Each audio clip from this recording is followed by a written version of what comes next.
The BlackSwan suite of funds from Amplify ETFs provides unique exposure to ETFs that could provide some diversification and risk mitigation. In this video, Amplify ETF CEO Christian Magoon is going to help us explain how they work. That's right. So the BlackSwan strategy is really kind of a hedged equity play. And some people may have read about BlackSwan events and seen some of the strategies used to protect against those type of major market declines. And the concept is essentially you have a barbell approach to asset allocation.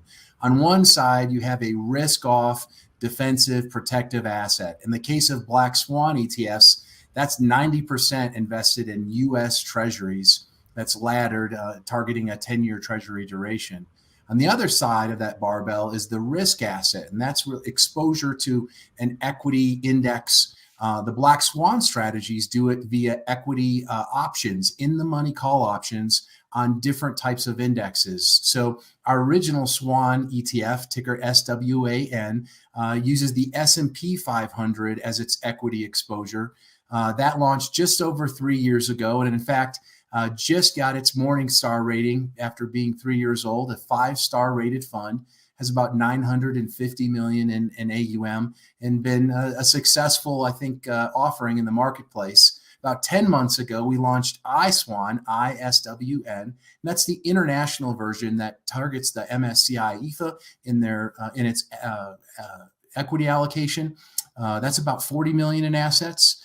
And then earlier this week, we entered into QSWN, which targets the NASDAQ 100 for equity index exposure, and excited to talk about that product today. Yep. Before we dive into that product, could we talk a little bit about SWAN? And now that you have achieved 5 stars, there's a history and track record there. You know, the most recent period of duress in the market is obviously during the lockdowns of 2020. How did this particular ETF hold up during that time period? Yeah, that's the beauty of BlackSwan. So because you always have that treasury component and that equity component, protection or hedging is always inside the ETF. There's no trigger or decision that has to be met. So we had that pretty major S&P 500 COVID meltdown and really a record amount of time. We were down 30% in the S&P 500. BlackSwan was down just 7%. So really showed its mettle in kind of a market decline. Then if you look back at 2019, when the S&P was up 31%, BlackSwan was up just over 21% during that time. So again, allows you to participate in the upside of the market as well. So we think this kind of barbell approach really offers investors a way to have participation in the equity market, hedging that's always on, but also equity upside. Many of the kind of hedged equity products out in the marketplace have a cap on how much you can return in a given year. That's not the case with BlackSwan. And then would it be safe for folks looking at using this as a protective suite if they're comparing it with trend following? There's some pretty clear contrast there between those two different types of risk mitigation strategies. What are your thoughts? Yeah, so we do hear from people who own trend following kind of protective strategies. I think the main difference between the BlackSwan suite of strategies and trend following strategies is trend following strategies generally need the trend to change. Maybe it's a 200-day moving average, a 50-day moving average for the protective or hedged mechanism to occur, or for assets to be more allocated to equities. So that trigger event is something that's different than BlackSwan, because BlackSwan always has its equity and its hedge component in the portfolio. And when you see quick corrections, dips in a major way, sometimes those trends aren't that sensitive to adjust the portfolio in time. And certainly, I think we saw that in the COVID drop of last year, where the 200-day moving average just couldn't catch up to a 10-day decline of over 30%. So we think the BlackSwan strategy could be a complement to trend following strategies, maybe even a better mousetrap, depending on kind of what your goals are. All right, so let's talk about your new mousetrap. So the newly launched QSWAN. What is the investment thesis behind this new ETF? So the main investment thesis is to have exposure to the long-term upside of the NASDAQ 100 with no cap, but at the same time have 90% of the portfolio invested in US Treasuries as a way to hedge against significant market declines. So again, this barbell strategy just applied to the NASDAQ 100 equity component. I think this is really unique because when you look at the NASDAQ 100, it's had sizable returns. So if you're a little cautious about investing in the NASDAQ 100 and missing out on those returns, but you maybe are a little bit bearish on the overall equity market, this is a way to participate in the upside of the NASDAQ 100 with no annual caps, but also have that protective mechanism. Likewise, over the last 20 years, there's been about 4 different times the NASDAQ's been down 30% in a given year.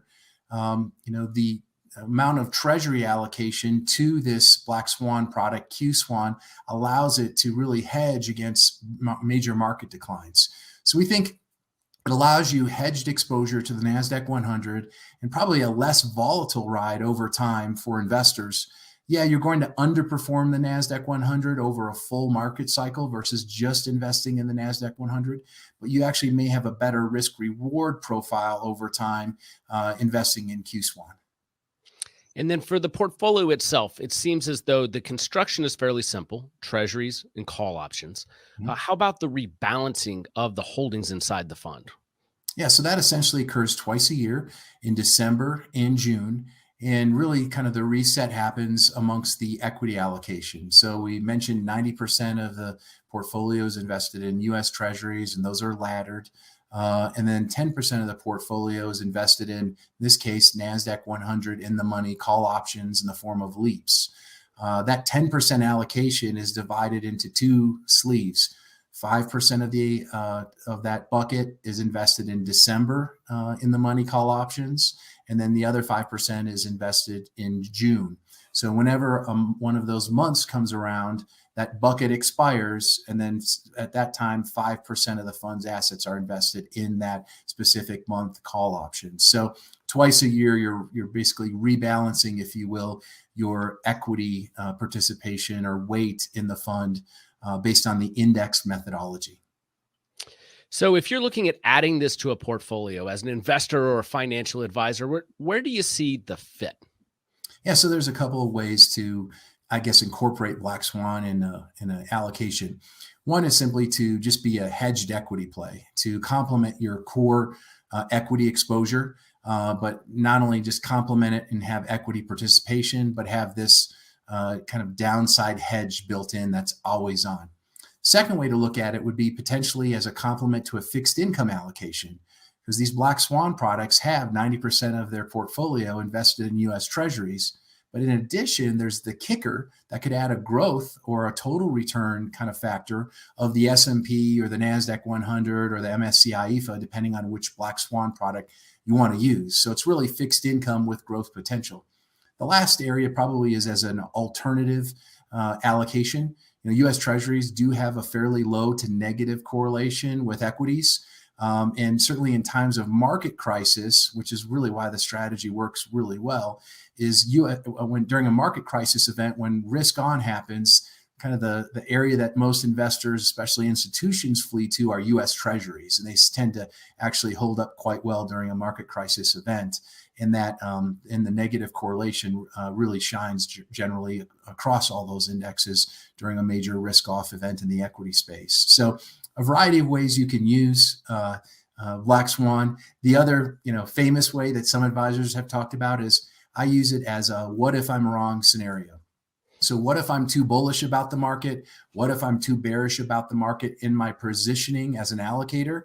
BlackSwan kind of helps you out because you're really on both sides of the fence. You still have equity upside participation if you're too bearish on the market. So we think this is a really nice all-weather allocation. Could be used to complement existing sleeves or simply to just hedge against the market calls that probably most people have a 50-50 chance on being right on. Christian, thanks for coming on and sharing your thoughts on the BlackSwan suite of ETFs from Amplify ETFs. To learn more, please visit amplifyetfs.com/QSWN. And to learn more about the whole suite, just visit Amplify ETFs. Christian, thanks for coming on. Thanks, Jake.